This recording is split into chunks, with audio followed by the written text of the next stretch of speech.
ರಾಗಿ ಜೋಳ ಇಬ್ರದ್ದು ಫೈಟ್ ಬಿಡೋಣ ಇವತ್ತು ನಮ್ ಇಬ್ರಲ್ಲಿ ಯಾರು ಸ್ಟ್ರಾಂಗ್ ಅಂತ.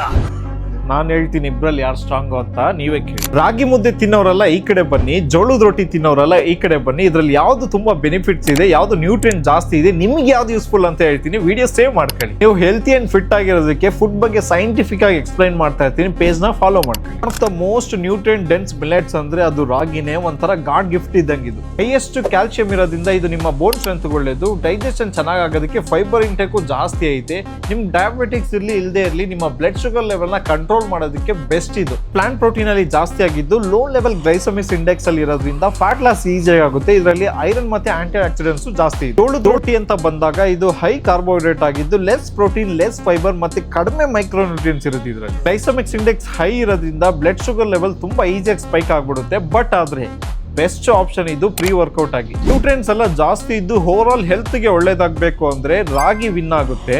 ಇಲ್ಲ ಇನ್ಸ್ಟಂಟ್ ಎನರ್ಜಿ ಬೇಕು ಅಂದ್ರೆ ಜೋಳದ ರೊಟ್ಟಿ ವಿನ್ ಆಗುತ್ತೆ. ನಿಮ್ಮ ಫ್ರೆಂಡ್ಸ್ಗೂ ಕಳಿಸ್ಕೊಡಿ, ಅವ್ರಿಗೂ ಯೂಸ್ಫುಲ್ ಆಗುತ್ತೆ. ಸ್ಮಾರ್ಟ್ ಆಗಿ ಪ್ಲಾನ್ ಮಾಡ್ತಾರೆ.